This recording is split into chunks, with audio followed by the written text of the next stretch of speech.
one of the Obama's job tonight is to sort of look beyond November and make the rationale for what a Harris presidency would look like. Let's head to Chicago there, where a second day of the Democratic National Convention is underway. Kamala Harris will tonight be formally endorsed as a candidate. That bit happens this evening. Both Barack Obama and Michelle Obama will also address delegates. Let's speak to Hugh Tomlinson, who's the Times Washington reporter, in Chicago for us tonight. Hugh, take us to Chicago. How's the vibe on day two? Well, the vibe is buoyant still after last night's sort of emotional farewell to Joe Biden, and I think the sort of that really sort of cleared the decks for a sort of focus on Harris herself and on the campaign ahead for the final sprint to November, as you said, starting this evening with Barack and Michelle Obama, two of the most anticipated speeches of the week. Yeah, that's interesting, isn't it? That you mentioned there the importance of perhaps having Joe Biden on that first day, get it out of the way, get it done, as you say, clear the deck, and then the rest of the week can be about the future. Yes, exactly. I mean, there was huge affection for Biden in the room last night, but there's no doubt that sort of let's not beat about the bush. He was sort of forced out against his will only a month ago, and has seen the party's fortunes transformed with Harris as the candidate. But obviously, the party owes him an enormous debt for making that decision, and there was he was due a dignified exit for what will probably be the last big audience of his presidency. But yeah, very much the focus for the rest of the week is going to be on Harris and the fight ahead against Trump in the race now to November. And I'm sure that Michelle and Barack Obama will focus on that later. We'll talk about that in a little bit, Hugh. Policy detail as well. I mean, another important element of this convention is that we get a sense of what that ticket is going to be about, what they're going to believe, what kind of policy they will stand on in November. What details are we getting? Well, the Harris campaign has been light on policy so far. I mean, and she is coming under pressure on that question. There have been some sort of some economic policies rolled out in the last few days.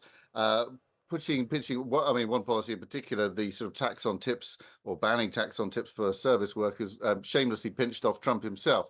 But there's a mood of sort of the drive is, I think, for a sort of economic populism looking forward to November, coupled with sort of an optimism and a projection, an understanding that sort of things have been tough for working families in the US. I mean, inflation and Biden's handling of the economy is certainly the platform for the Trump campaign. So I think one of the Obama's job tonight is to sort of look beyond November and make the rationale for what a Harris presidency would look like. Okay. This is an interesting detail tonight as well, Hugh. I'd like to just bring you because Robert Kennedy Jr.'s running mate, this is Nicole Shanahan, says that the Kennedy campaign is considering dropping out of the race and endorsing Donald Trump.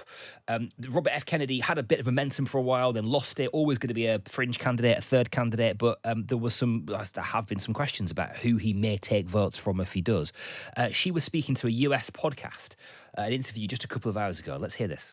There's two options that we're looking at, and one is staying in, forming that new party, but we run the risk of a Kamala Harris and Waltz presidency because we draw votes from Trump, or we draw somehow more votes from Trump, or we walk away right now and join forces with Donald Trump, and we walk away from that and we explain to our base why we're making this decision.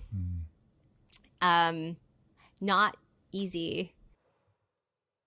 That was Nicole Shanahan, who is Robert F. Kennedy's running mate. What do you make of it, and whether it really matters?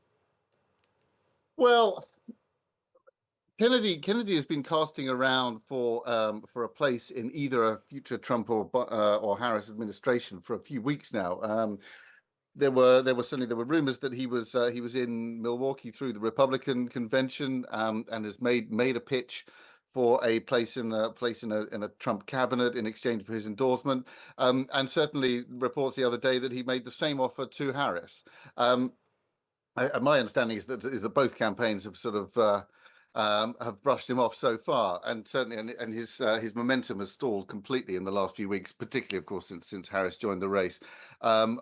I can't see Harris entertaining it at this point. I think he would be a burden, and I can't see a place for him in a Harris administration anyway.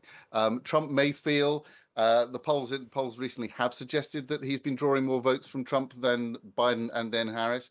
Trump may feel he could do with any boost he can get, given the trajectory of the polls recently. But we will see. Okay, Hugh, thanks for the update. Appreciate it. Hugh Tomlinson, who is the Times Washington reporter in Chicago for us tonight, will return to Chicago. Please welcome delegate from New York and grandson of President John F. Kennedy, Jack Schlossberg.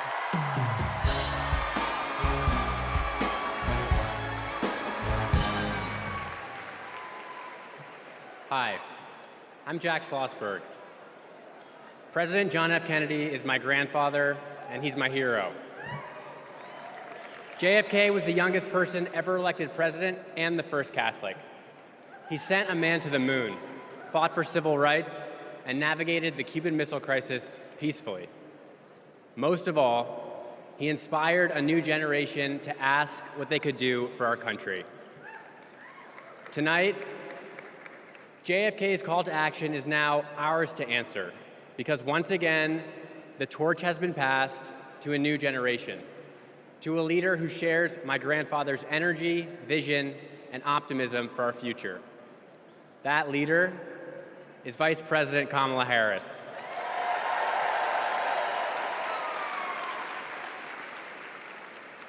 As president, she will fight for working families.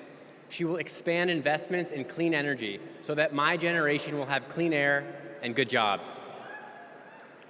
She will defend our freedoms, the freedom for women anywhere in America to make their own healthcare choices, the freedom to be safe from gun violence, the freedom to vote easily and without fear. The choice is ours to make, and history is watching to see what we will do. Now, let's elect Kamala Harris the next President of the United States. Thank you.